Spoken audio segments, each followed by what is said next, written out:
So Keyshot is our rendering package that we're going to use. We've experimented within Fusion with the rendering software here, but I find that it pretty much sucks, and Keyshot is like pretty industry standard. So that's what we're going to use. There is an educational version for I think like $50 on Keyshot. I highly recommend that you get that, and I'll tell you why in a second once we jump in. If you don't, for some reason, whatever reason, you don't want to pay for that educational version, you can use them on the computers downstairs, and then there's always the option of illegally sourcing one. But I will frown upon that, not only for legality, but you lose a few of the options that I find are really powerful within Keyshot, or at least Keyshot 7, which is the current version. So go ahead and, like, when you have a chance, get that downloaded. Today I'm going to try and keep it pretty general, walking through like some of the resources that I've used to like learn and dive in Keyshot and like find out how to do things in there. And then just some like really basic stuff, and then let you guys experiment with the software through the end of the module, whether like if you want to render out your stools or toys or whatever, feel free to start experimenting in this software. The goal for this semester is that I'm going to try and do a Keyshot demo every module that's going to build upon the next one.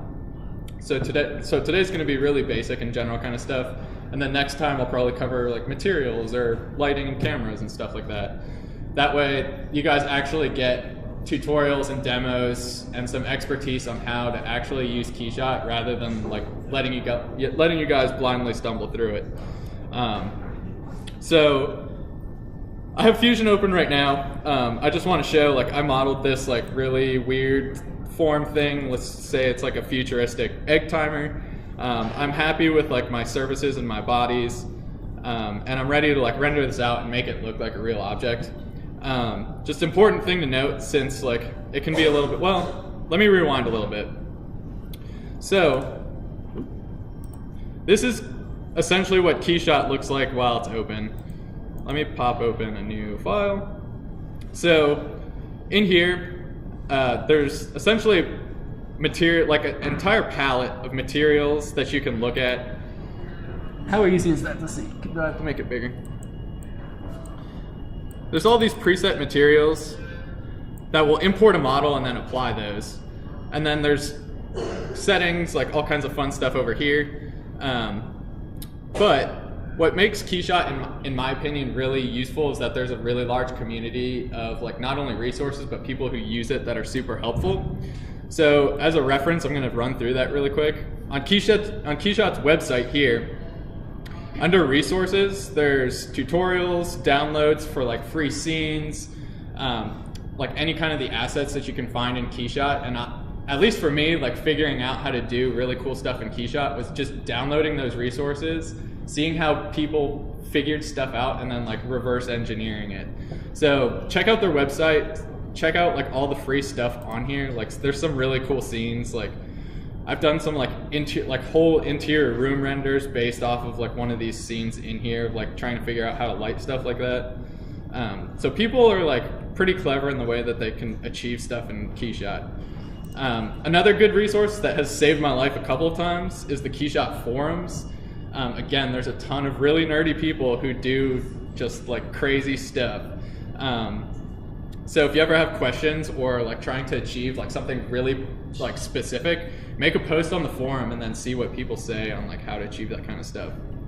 And then finally, why I'm recommending that you actually get an educational version is that it will give you access to the Keyshot cloud library. So this is what it looks like right here.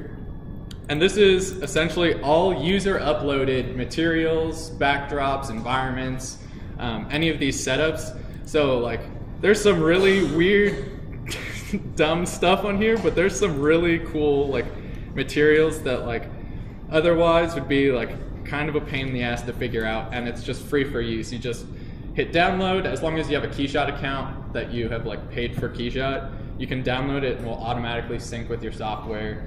So it's super easy to use. So yeah, that's my plug for actually buying Keyshot, which that's my recommendation. Okay. So we're gonna go back to Fusion, start from the beginning. Have this thing modeled. You can see over here I have like a bunch of separate bodies.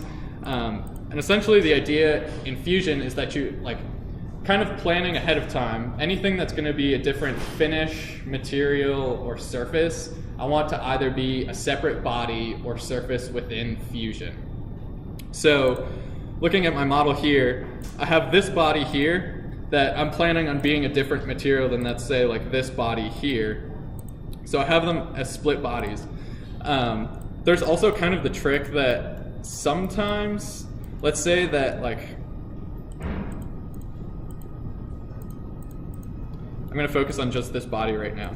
So this is all one body right now, but let's say that I want to have like a material break for like this indent here.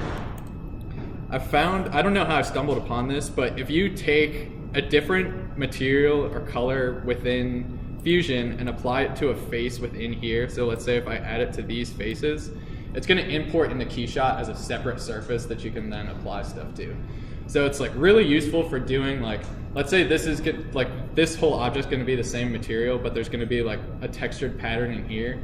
I'll split it up into Fusion, planning that out, and then bring it into Keyshot, and then it'll be separate surfaces that are linked, and then I can apply those like different variables. Like they'll be the same material, but I can then apply like a texture map to this to get that desired effect. But as far as like actually like doing stuff in Fusion for like modeling for rendering, this is like kind of a strategy in itself that we'll get into later in the semester. That's kind of like the bare bones, like preparing your model for Keyshot. And then from there, if I'm ready to like head over, go File, Export, and then I think any of these files work. I typically use a step file because I find that Keyshot works the best from Fusion with a step file, like translating those surfaces. Sometimes with an IGES, I have stuff that's just like, it'll get in a Keyshot and it's just like all blown up, like the coordinates are messed up or something.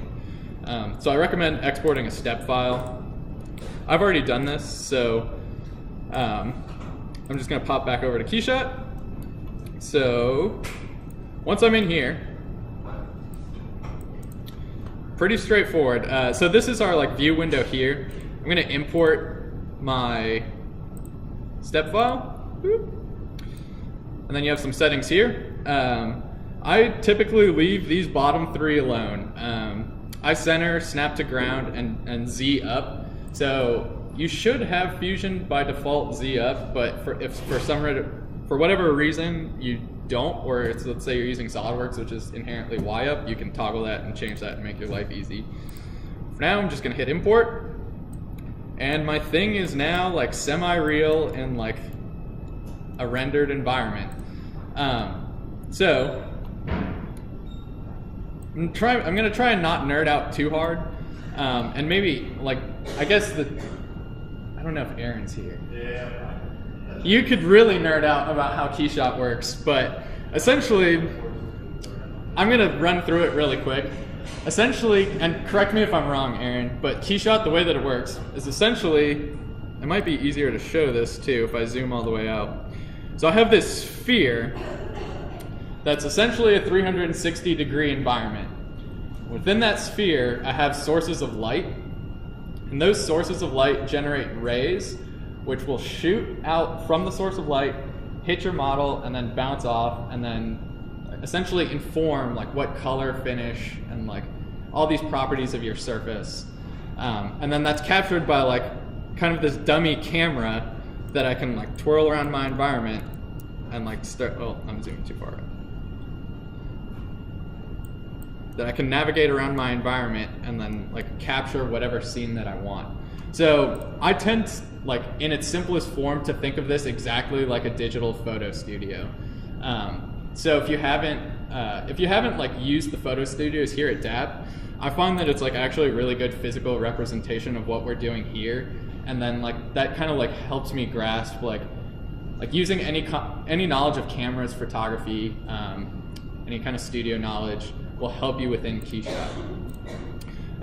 Because like all that stuff exists here, like there's settings for like focal length or like lens length, field of view. This is essentially just a digital photography studio that's like just faked out to like get those like specific things that you want. Does that make sense? Have I lost anyone so far? Cool.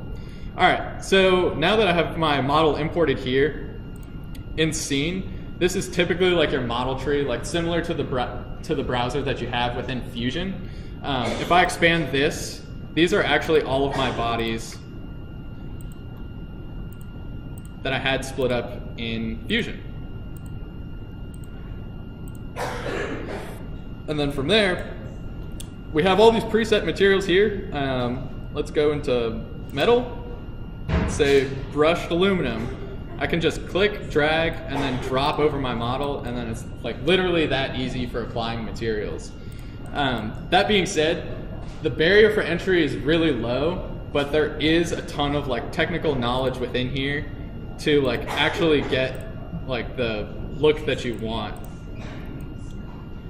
So not only can I drag and drop over my like scene here, but I can drag and drop over my bodies within the scene window and start applying materials.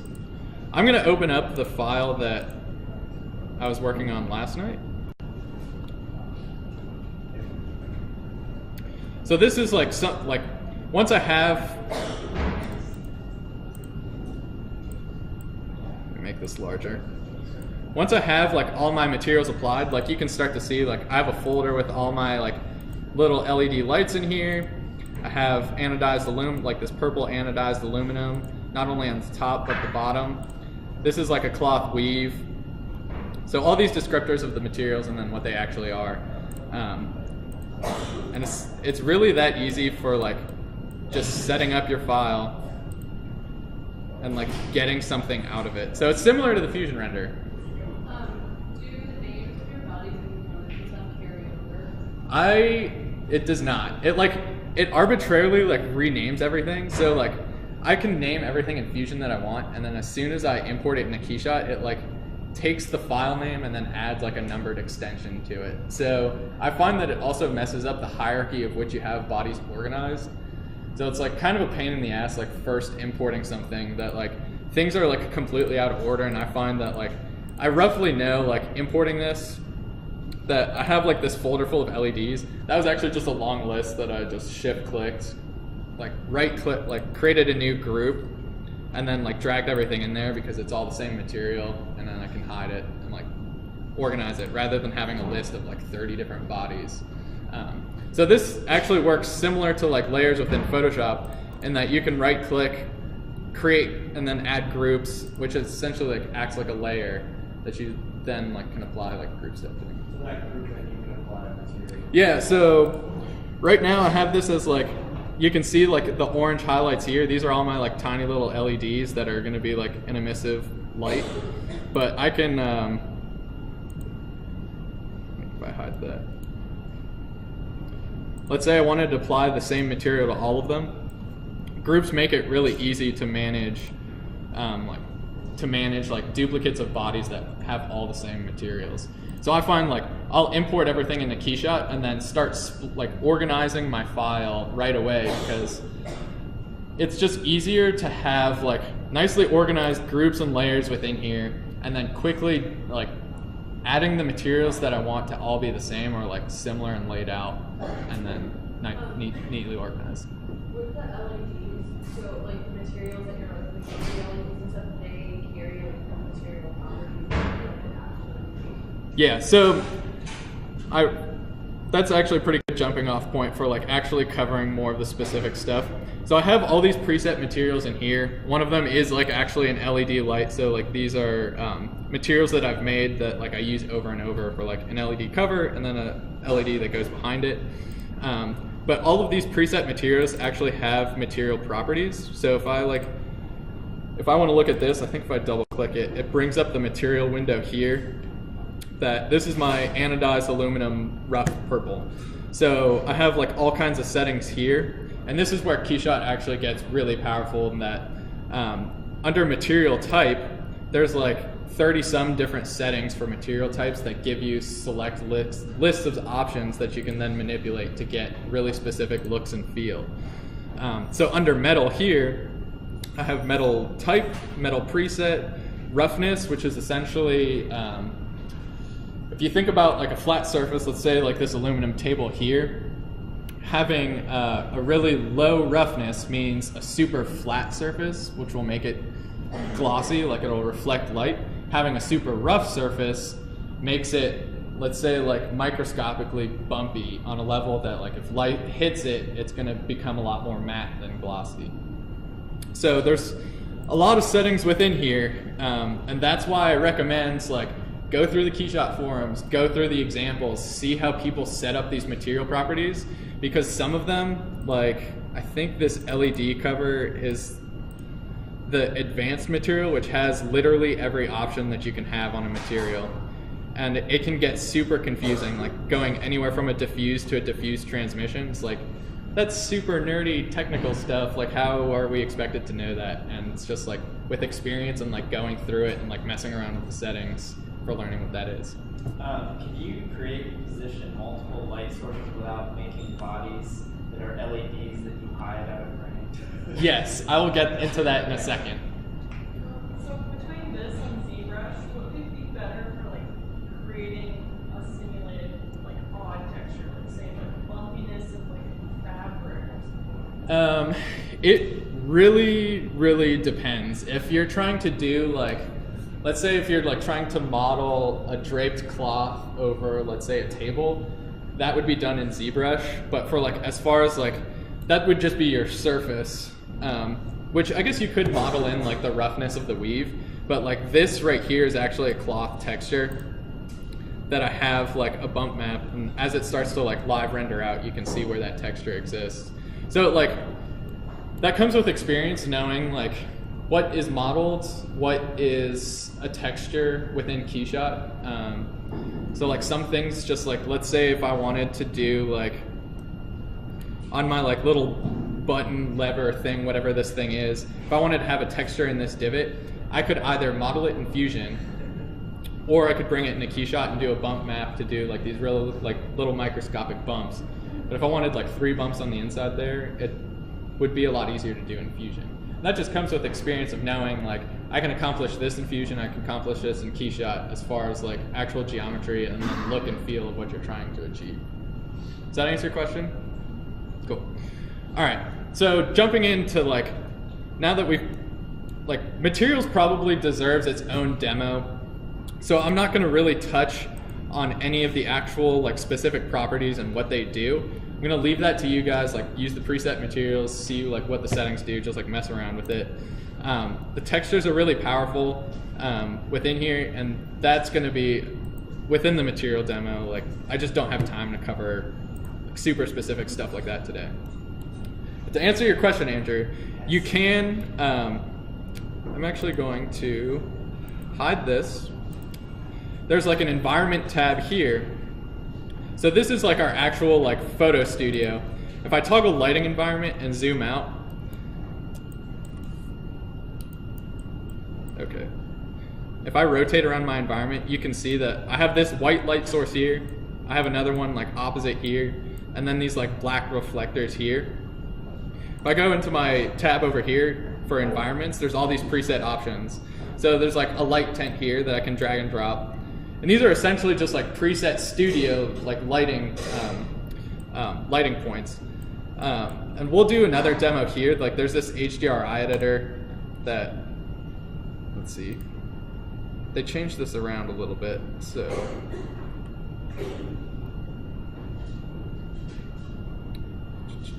there we go. I think this is what I'm looking for. So this is like essentially my unwrapped like photo studio that I can then go in and start adding lights if I wanted to. If I wanted to do like a nice like slick highlight in here, I can change the color, I think. Yeah.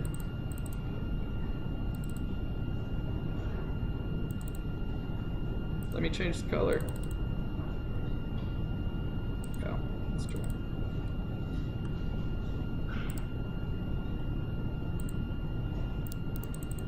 For whatever reason, it's not letting me change that. But if I look in my environment now, I have like a nice little half light up here. So you can change those settings, which is super powerful. Like if you wanted a nice like slick highlight on the rim of your thing, you could like position a light exactly right to like get that pop out. And that's like actually the way that it's usually done, at least in my experience doing like commercial work for like rendering and advertising and stuff. It's like it is just essentially like a fake photo studio that you can get like your exact reflections and highlights right.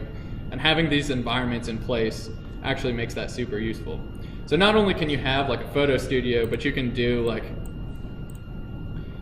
full on like scenes, which we'll cover in another demo later on in the semester because that starts to get really nerdy.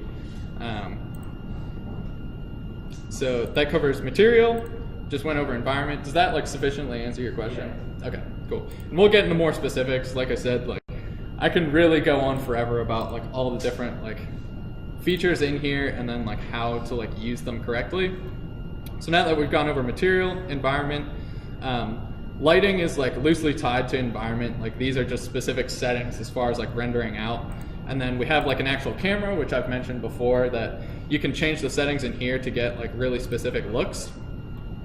So, sorry, I'm gonna open up my preset file.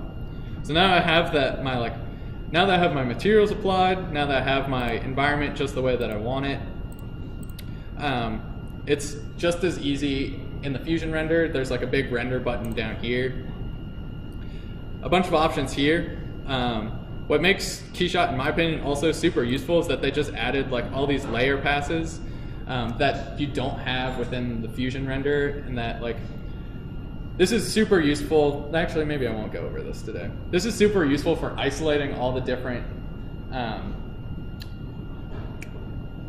why am I blanking so hard? Objects, yeah. I don't know why I couldn't think of that word. It just isolates all the different objects within your environment. So like anything from like materials, like different surfaces, it'll export out, like if you select all of these layers, it'll render out just like a Photoshop file with all these things on a different layer. It makes it super useful to do like any kind of imaging or like post-processing work within Photoshop. So from there, there's some options here. I typically do like maximum time, and then like maximum time like just does max settings for like the amount of time you specify, right? Yeah, well, I mean, it'll dial it back after a while. Right. Well, yeah, it's like Instead 8 hours, I think it'll be max settings for like 4 hours. yeah, it's like diminishing returns. So that's why I do maximum time. Is that I will go like as low as I reasonably think that it can render out like within quality. If I do like a 1 minute render, it's gonna give me something that's like pretty half baked. So like right now I have like all these like really spotty reflections and like emissive materials. I need to have a super long render in order to like have that rendered out like kind of like cloud-like the way that it should look like. So it's like with maximum time, I'm just going to recommend that you do that and like set the bar low, see what your quality is like, and then like continue to bump it up to chase down those details. Another downside, well, I guess a downside to Keyshot is that I think there are cloud services to render this out, but they actually cost money. So everything is local. So if you're planning on doing rendering on your computer, typically not a good idea to have it rendering with all of your CPU and then be doing other work, which we'll go over some techniques later on like how that can be roughly worked around. But for now, if you're planning on rendering stuff up, leave your computer alone for the duration of the render. Otherwise, you're not going to have a good time. I think that's all I really wanted to go over today. I just wanted to keep it super basic, just like a brief intro, as well as resources to look at. Should you do like resolution of the aspects? Yeah, actually that's a good idea. So within image here, right now I have it like preset, like my canvas is literally just like the outer dimensions of this purple thing. I can change that to something more reasonable and it'll adjust accordingly. And when I go to actually render it out under output, there's options for resolution and then like print size. So you're able to actually specify like, this is how big my image is, this is the file type it's gonna be. And then there's actually another super useful thing. Under format, there's options for transparency. So you can take your object, as long as it's on a white background, and have it render out as like a transparent background that you can then plop in to like whatever image that you want. One, when you do transparencies, does it also have shadow? Yes. There are some quality issues for that. Typically what I'll do is, because now we have like this, these like pass options now, so I'll render without the shadow, I'll render a shadow pass, and then render with the shadow, and then kind of composite them all in the Photoshop to get it looking right. I've got to figure out how to fix that. The white shadow. Oh yeah, so if you render out in Keyshot with a transparent background, you'll have this like kind of white halo when you go to import it. And do you want to like explain how to fix it? You have a simple object to render and then Photoshop it. Yeah, let me Then put like the environment in the background. put a what? The standard environment. So Yeah, sample the white there. If you've got like another text file or something. Can I use this? Or can I just... If you've got the default HDR. Yeah, I do. And then you don't have a very intense shadow. No, I don't. Not too bad. But you should be able to.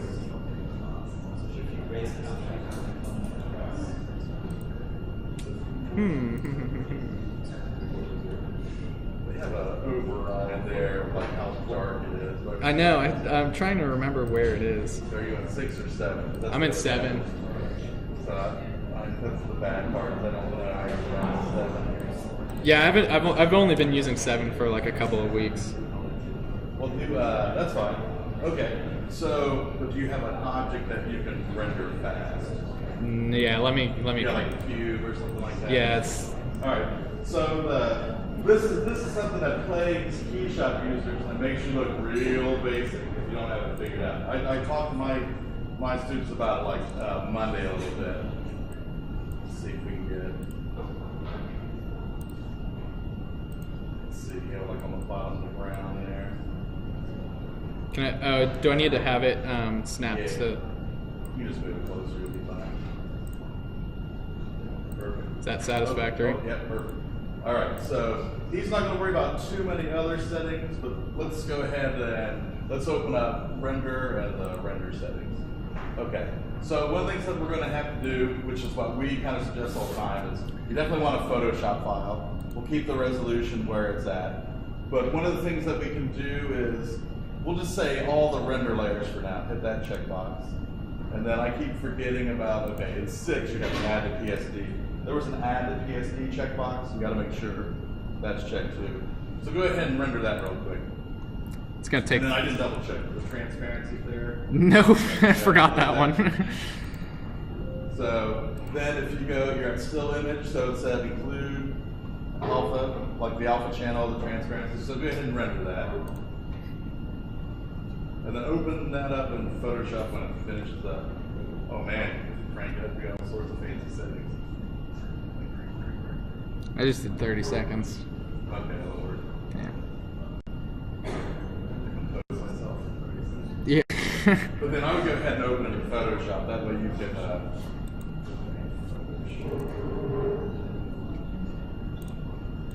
Did you have a question?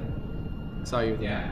I just had a question about rendering because you said that you can set the maximum time. Is there a way to set up a queue so like you set it overnight and it'll do multiple Yeah. documents in a row? Let me hit that really quick. So next to render here, there's add to queue, which will pop it over into this like list right here. Like this was from, I think, a demo I did last semester, where you can have just a list of like all the renders you've set up and then process that queue overnight. And it'll just like stick with all the same settings that like, when you hit render, it'll save all the settings and like the actual like what you're looking at, and then render that out. You need some different views and just set them up as different Yep. renders. Yep. Yeah, You just add them all to queue and then process them at once. Alright, so go ahead and open that thing up in Photoshop.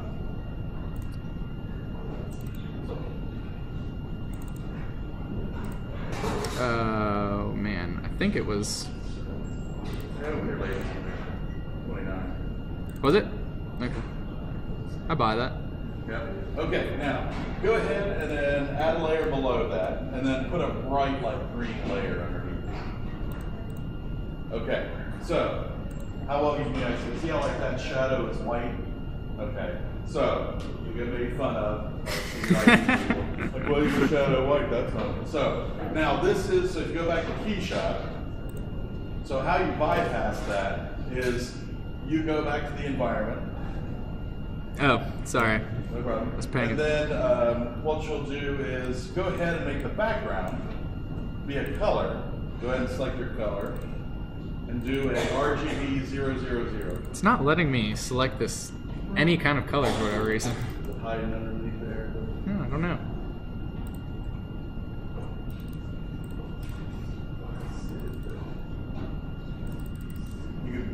Let's see, you can do a backplate image that's just pure black. But then you have to like make that file real quick. So needy.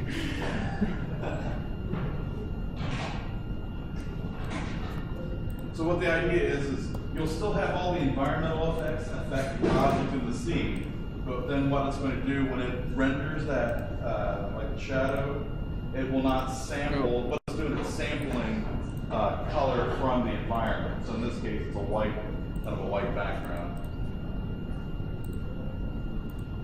All right, so he's going to just, the whole idea, like you pick color, you pick pure black, but he's just going to pick this black color. So let's see. All right, now you can't see the shadow, so that doesn't mean it's not there. So go ahead and render this shot.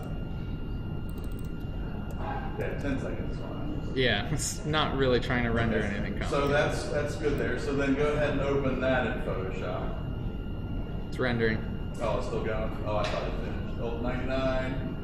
Okay, there we go. All right, so then when he go ahead and add a layer underneath that.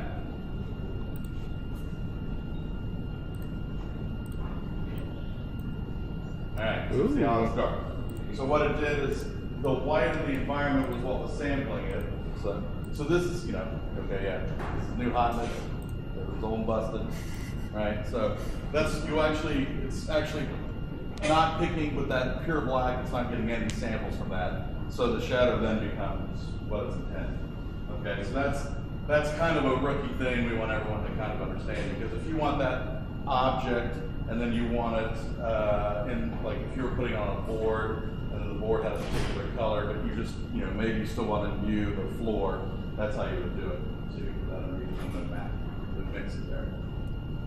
Why wouldn't you just want to, why would you change like the environment like that? Oh, you're talking about this versus the render? Like in Keyshot, why would you? You could do that. This is the whole idea. Like, It's- let's say you've got a massive image board, and that was part of the branding color.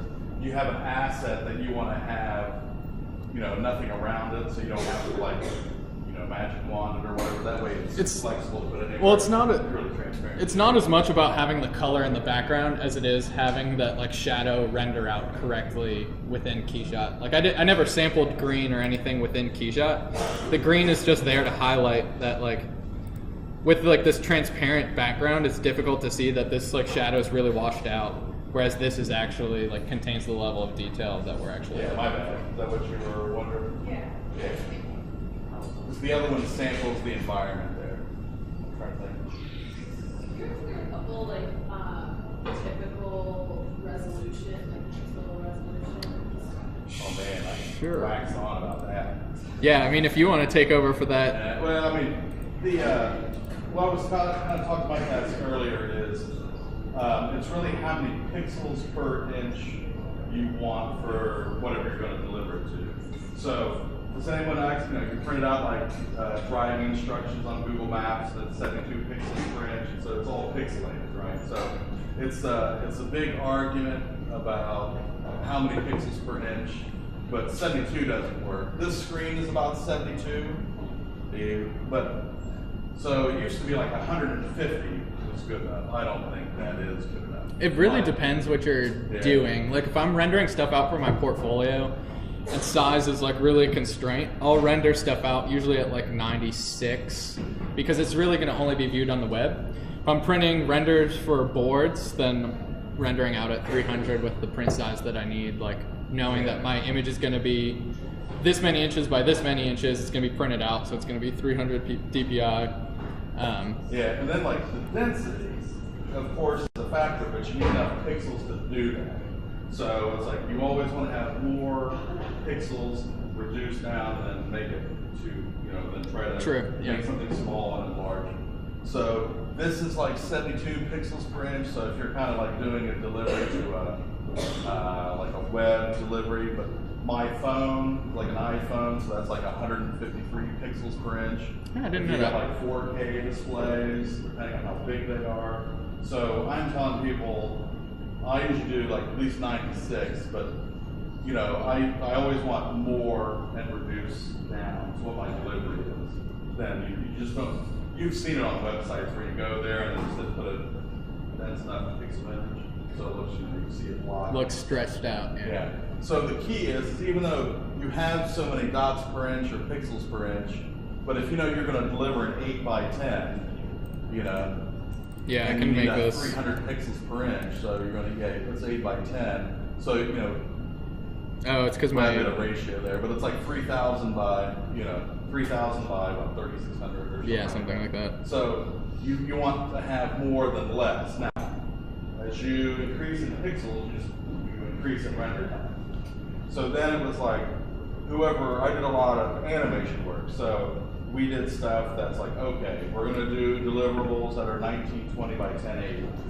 So that's what they call 1080p. You have a thing called 720p, which is 1280 by 720. You got 4K, which is like 4096 by 2192 or something like that. So you have all these different things, but if you know you got a specific thing to deliver, you look smart by asking for it. Because I had to do something on the network jumbotron, and it was like 150 by like 3,000 pixel strip, right? So then I had like the animation stuff in there. So I mean, it's all over the place. So, but you just want to make sure you have more, reduce down to less. And so I mean, there's a lot. I mean, old school DVDs are 720 by 480 or 486. You know, that was 4 by 3. Then we had 60 by 9, 60 by 10. You know, it's all over the place. So the ratios. Yeah, so there's no like one answer to answer your question. It's like so situational. Like really depends on what you're doing. But it's great that Keyshot lets you like specify that. So it's, with a little bit of planning, you can like come up with the numbers that you need and like what you're looking for. But the other thing that can make you not, you know, this is another thing that can make you look kind of not so expert is I hate seeing people render something where it's like the object's in the very bottom corner and then they crop it. You know what I mean? You might as well You're just rendering blank space. Yeah. Control the shot that you need, and then we'll show that again. But typically, he'll go to the camera and he'll add like various different cameras for every shot. He locks them down so he can't manipulate them and mess them up by accident. Yeah, let me open up my file because I have a couple of those. And the best way is to take time to experiment with it, you know? So, I mean, the first thing you gotta be honest with yourself. Who hates 3D rendering?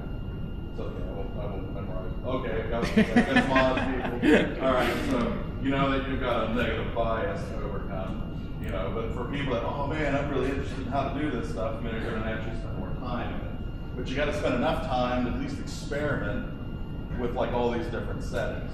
We're not going to go over materials. I mean, control anyway. Yeah, that we'll do more demos as the semester goes on, like getting more, like talking into more detail, like these different areas, specifically materials, is going to be a demo in itself, just because there's so many different options to like achieve stuff. That's what makes Keyshot super useful. So, any more questions?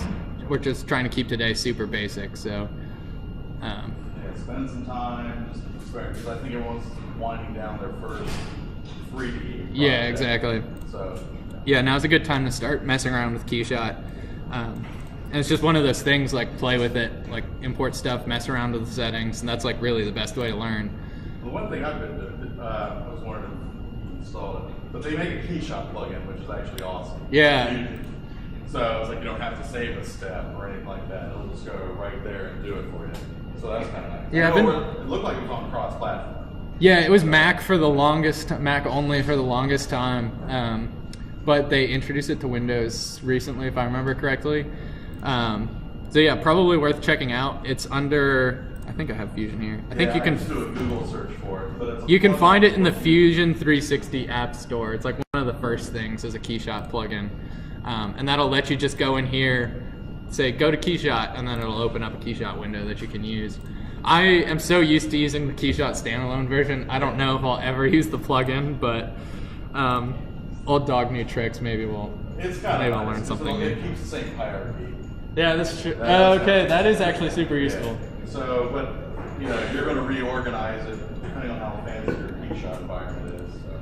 But so is the plugin like it has everything? It's just Well, no, you got to have a legitimate Keyshot Yeah. install, Yeah. and then it's just an interconnect. So what it does is it puts a button at the top. You click it. It takes your whole scene the way it currently is, and it does the best as it can. You want to go to the render, go to appearance, assign materials, and then it'll do the best translation of those materials. But then what's nice is everything that you assign is then organized that way under the scene and project like that. So, and then you click that button, the Keyshot's not open, it launches it, then you see it do an import, brings it in. The only thing that's tough is that then it matches, like if it's not in the right orientation in your Fusion file, it's going to be in the not right orientation in the Keyshot file. So. Cool. Any more questions? Sweet. Thanks, guys. And we'll say